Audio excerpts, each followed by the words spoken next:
Good evening everyone. আজি তোমালোকক মই একাউন্টিংৰ বিষয়ে বুজাই দিম। তো একাউন্টিং কি হয়? Accounting hall language of A business. যিকোনো বিজনেসৰে এটা ল্যাঙ্গুৱেজ হয়। ইনফৰমেশন বিলাক আমি যেনেকৈ ইউজাৰ্সক ট্ৰান্সফাৰ কৰিব পাৰো।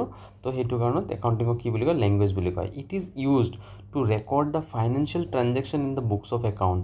যিবিলাক যিকোনো বিজনেছত যিবিলাক ফাইনেন্সিয়েল ট্ৰানজেকশ্যন হয়, মানে পইচাৰ লগত যিবিলাক ৰিলেটেড ট্ৰানজেকশ্যন হয়, সেইবিলাক আমি ৰেকৰ্ড কৰোঁ আৰু কমিউনিকেট কৰোঁ। কমিউনিকেট কাক কৰিম? সেইবিলাক ইউজাৰ্ছবিলাকক কৰোঁ। মানে যোনে এই একাউণ্টিং ইনফৰমেশ্যনবিলাক ইউজ কৰিব তাক আমি কমিউনিকেট কৰোঁ, মানে তাক আমি ইনফৰ্ম কৰোঁ।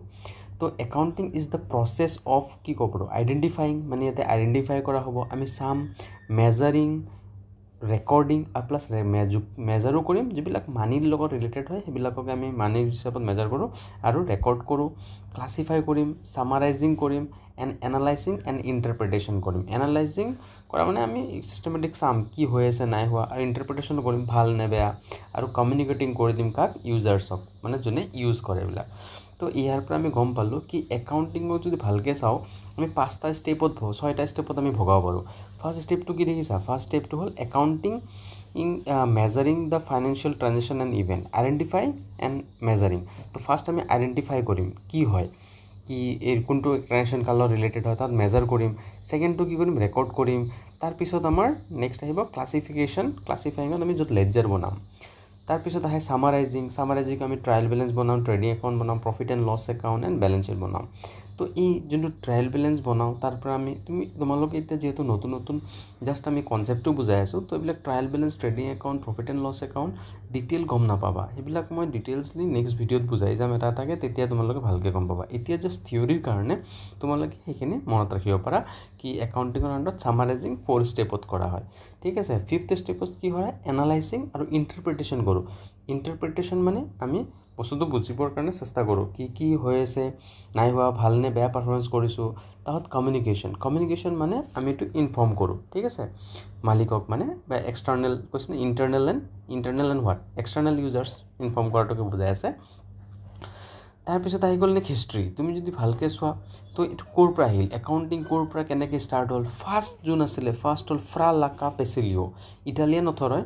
Is known as the father of double entry system. তেওঁৱে ফাৰ্ষ্ট ডাবল এণ্ট্ৰি ছিষ্টেমটো আমাৰ মাৰ্কেটত আনিছে মানে। ঠিক আছে, তেওঁ আৱিষ্কাৰ কৰা বুলি কোৱা নাই, কিন্তু তেওঁ চবকে নলেজটো ফৰৱাৰ্ড কৰিছে, ইনফৰমেশ্যনটো কৈছে। হিজ বুকছ মেথামেটিক্স, চুমা দি এৰেথমেটিকা এণ্ড জিঅ'মেট্ৰিকা প্ৰপৰ্চনেলিটা ৱাজ পাব্লিছ কেতিয়া হৈছিল জানেনে? 1494 হৈছিল। কিমান বছৰ আগতে হৈছিল ভাবা। একাউণ্টিং ডেভেলপমেণ্ট কিমান আগতেই তেতিয়া ডেবিট ক্ৰেডিটৰ কনচেপ্ট দি গৈছিলে তেওঁলোকে। তো তাত পেচিলিঅ' ডিড নট ক্লেইম এইটো that he was the inventor of the double entry. সি ডাবল এণ্ট্ৰি ছিষ্টেম কিন্তু তেওঁ ইনভেনশ্যন কৰা বুলি কোৱা নাই, কিন্তু তেওঁ নলেজ কিন্তু স্প্ৰেড কৰিছিল। নেক্সট আৰু ইয়াতে এটা ইম্পৰ্টেণ্ট সেই পইণ্ট হ'ল বুক কিপিং। বুক কিপিং জানিব লাগে। বুক কিপিং বেলেগ একো নহয়, ফাৰ্ষ্ট টাইম যেতিয়া আমি একাউণ্টছটো জাষ্ট ৰেকৰ্ড কৰোঁ নহয়, তো ফাৰ্ষ্ট আমি কি কৰোঁ সেইখিনি বুক কিপিঙৰ আণ্ডাৰত আহে। কৈছে book keeping is the branch of knowledge which concerned keeping records of financial transaction systematic manner বুলি কৈছে। এনে ছিষ্টেমেটিক মেনাৰত আমি যদি ৰেকৰ্ড কৰোঁ সেইটো কোৱা হয়। It may be define as the science and art of recording business transactions. ঠিক আছে। তাৰপিছত দিছে তোমাৰ book keeping involves 4 main activities. 4টা মেইন এক্টিভিটিজ থাকে। প্ৰথম হ'ল আইডেণ্টিফাইং অফ ফাইনেন্সিয়েল ট্ৰানজেকশ্যন। প্ৰথমতে আইডেণ্টিফাই কৰিম আমি কোনবিলাক ট্ৰানজেকশ্যনক ৰেকৰ্ড কৰিম, তাত মেজাৰমেণ্ট কৰিম, পইচাৰ লগত জুখিম, তাত ৰেকৰ্ড কৰিম in terms of money. Recording, থাৰ্ডটো কি কৰিম? Recording this financial transaction in the journal. তাত আমি জাৰ্নেল বনাম। তো জাৰ্নেল তোমালোকক মই নেক্সট ভিডিঅ'ত বুজাই দিম জাৰ্নেল কি হয়, কেনেকৈ বনাব লাগে ট্ৰানজেকশ্যন ৱাইজ। ঠিক আছে।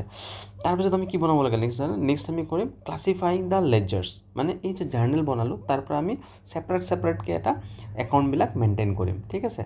তাৰপিছত আহি গ'ল what is financial transaction. Financial transaction কোনবিলাক কোৱা হয়? ফাইনেন্সিয়েল ট্ৰানজেকশ্যন মানে যিবিলাক পইচাৰ লগত ৰিলেটেড আছে। ফাইনেন্সিয়েল ট্ৰানজেকশ্যন পইচাৰ লগত যিবিলাক ৰিলেটেড আছে তাকে, মানিৰ লগত ৰিলেটেড থাকিলে তাকে আমি ফাইনেন্সিয়েল ট্ৰানজেকশ্যন কৰোঁ। যেনেকৈ আমি পাৰ্চেছ গুডছ কৰিছোঁ, বস্তু কিনিছোঁ, গুডছ সোল্ড কৰিছোঁ, চেলাৰী আমি পেইড কৰিছোঁ, নহ'লে ৰেণ্ট দি দিছা, চব পইচা গৈ আছে নাই? তো পইচাৰ লগত কানেকশ্যন থকা মানে ফাইনেন্সিয়েল ট্ৰানজেকশ্যন। একদম নৰ্মেল চিম্পুল হয়, কোনো ডাউট এৰাইজ হ'ব লগা নাই ক'ব গ'লে, চিম্পুল একদম। নেক্সট আমি আইটেম চাই লওঁ নন ফাইনেন্সিয়েল ট্ৰানজেকশ্যন। ডাইৰেক্ট কৈছে নন ফাইনেন্সিয়েল ট্ৰানজেকশ্যন মানে কি, যিবিলাক পইচাৰ লগত ৰিলেটেড নাই। তো পইচাৰ লগত ৰিলেটেড নোহোৱা ট্ৰানজেকশ্যন কেনেকুৱা হ'ব পাৰে, যেনেকুৱা আমি receiving orders from sale of goods, just sale যে কৰিম তাৰ কাৰণে অৰ্ডাৰহে পাইছোঁ। কোনোবা মেনেজাৰৰ ডেথ হৈ গ'ল, তো ডেথ হৈ গ'ল কি পইচা দিব লাগিল নেকি আমি, না আমি পইচা পালোঁ, একো পইচাৰ লগত কানেকশ্যন আছে নেকি, নাই। এপইণ্টমেণ্ট অফ এ মেনেজাৰক আমি এপইণ্টমেণ্ট কৰিছোঁ, তো মেনেজাৰ এপইণ্টমেণ্ট কৰিছোঁ, তাক চেলাৰী দিম নেকি, একমাহ পাছতে দিম যেতিয়া কাম কৰিব, চেলাৰীৰ কথাটো কোৱা নাই, জাষ্ট এপইণ্টমেণ্টহে লৈছে। তো ডেট মিনছ এইটো নন ফাইনেন্সিয়েল ট্ৰানজেকশ্যন হয়। আৰু এটা নেক্সট কনচেপ্ট একাউণ্টেঞ্চি আছে। তোমালোকৰ বুকছৰ নাম কি দেখা পাইছে, একাউণ্টেঞ্চি।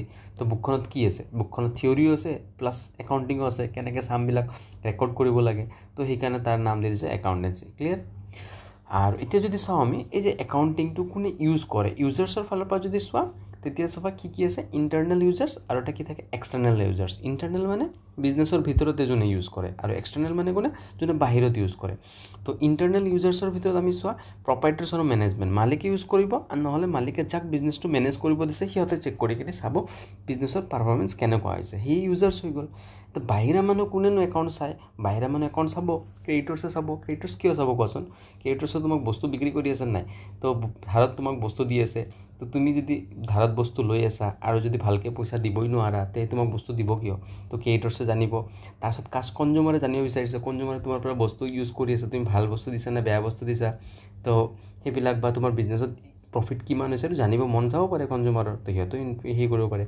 এইটো বেলেগ কথা, বিজনেছ টু বিজনেছ ডিফাৰ কৰে। তুমি যদি এতিয়া সৰু সুৰা বিজনেছ খুলি বহিছা, চ'ল প্ৰপাৰ্টনাৰশ্বিপ পাৰ্টনাৰশ্বিপ, তেতিয়া আৰু কনজিউমাৰে আৰু তোমাৰ ইনফৰমেশ্যন জানিব কেনেকৈ, তুমি দিবাওনো কিয়। কিন্তু ডাঙৰ যদি বিজনেছ হৈ যায়, কোম্পানী হৈ যায়, তেতিয়া কিন্তু তোমাৰ ইনফৰমেশ্যনবিলাক পূৰা কনজিউমাৰক যদি জানিব বিচাৰে তো জানিব পাৰিব। অনলাইনৰ থ্ৰুদি আজিকালি আছে, অনলাইনত চাৰ্চ মাৰিব পাই যাব, চিম্পল একদম। তাত গভমেণ্টেতো জানিবই লাগিব। গভমেণ্টে কিয় জানিব, গভমেণ্টে তোমাৰ পৰা টেক্স নল'ব নেকি, তুমি যে বিজনেছ কৰি আছা, তো পইচা কিমান ইনকাম কৰিছা, তাৰপিছত টেক্স দিছা নে নাই, সেইবিলাকতো জানিব লাগিবই গভমেণ্টে, তো গভমেণ্টে ল'ব। ৰিচাৰ্চাৰ্ছে চাব, তো ৰিচাৰ্চাৰ্ছ তোমাৰ যিবিলাক আছে ইনভেষ্টিগেশ্যন কৰে, এটা বিজনেছ কেনেকৈ মানে কি কয়, কোনটো বিজনেছ কিহৰ লগত ৰিলেটেড বা ফিউচাৰত গৈ কিনে কি ইম্প্ৰুভমেণ্ট কিমান কৰিব পাৰি, তো ৰিচাৰ্চাৰ্ছবিলাকে ইনভেষ্টিগেশ্যন কৰাৰ কাৰণে তোমাৰ ডাটাখিনি চাব পাৰে, একাউণ্টিংখিনি ৰিচাৰ্চাৰ্ছবিলাক। টেক্সেশ্যন এণ্ড অথৰিটিজটো ক'লোৱে, যিহেতু গভমেণ্টৰ ফালৰ পৰাই টেক্সেশ্যন অথৰিটিজ চেক কৰা হয়। ষ্টেক এক্সচেঞ্জ আছে, ষ্টক এক্সচেঞ্জ চব বিজনেছৰ কাৰণে নহয়, যিবিলাক কোম্পানী পাব্লিক কোম্পানী হয়, যিবিলাক শ্বেয়াৰ মাৰ্কেটত লিষ্টেড কৰা হৈছে, সিহঁতে ষ্টক এক্সচেঞ্জে তেতিয়া ষ্টক এক্সচেঞ্জ ইনভেষ্টিগেশ্যন কৰি চাব। ট্ৰেড এছ'চিয়েশ্যন আছে, নিউজ পেপাৰ্ছতো ইনফৰমেশ্যন গমেই পোৱা, নিউজ চেনেলবিলাকে বহুত কোম্পানীৰ কি কয় সেই কৰি থাকে, ইনভেষ্টিগেশ্যন কৰি ভাল বেয়া পাৰফৰ্মেঞ্চবিলাক প্ৰেজেণ্ট কৰি থাকে, তো নিউজ পেপাৰ্ছে চাব পাৰে। তাৰপিছত এমপ্লয়ীবিলাকেও চাব পাৰে, কিয় এমপ্লয়ীৰ চেলাৰীৰ কথা আছে, বিজনেছত ইনকাম হৈ আছে কিন্তু চেলাৰী বোলে তুমি এমপ্লয়ীক বোলে চেলাৰী দিয়া নাই, তো সেইকাৰণে সিহঁততো জানিব মন যাব তোমাৰ বিজনেছত কিনো ঘটনা হৈ আছে। তো এমপ্লয়ীও এক্সটাৰ্নেল ইউজাৰ্ছৰ ভিতৰত পৰে। আৰু লাষ্টত আমি ক'ব পাৰোঁ potential investor normally company form of business, মানে পাব্লিক বিজনেছ কোম্পানীতহে এইটোৰ সেই হয় মেইনলি।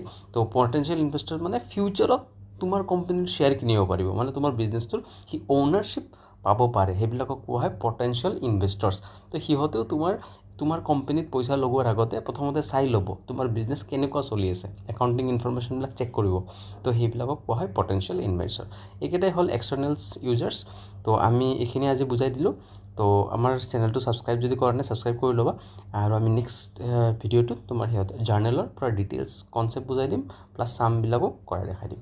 ঠিক আছে, থেংক ইউ।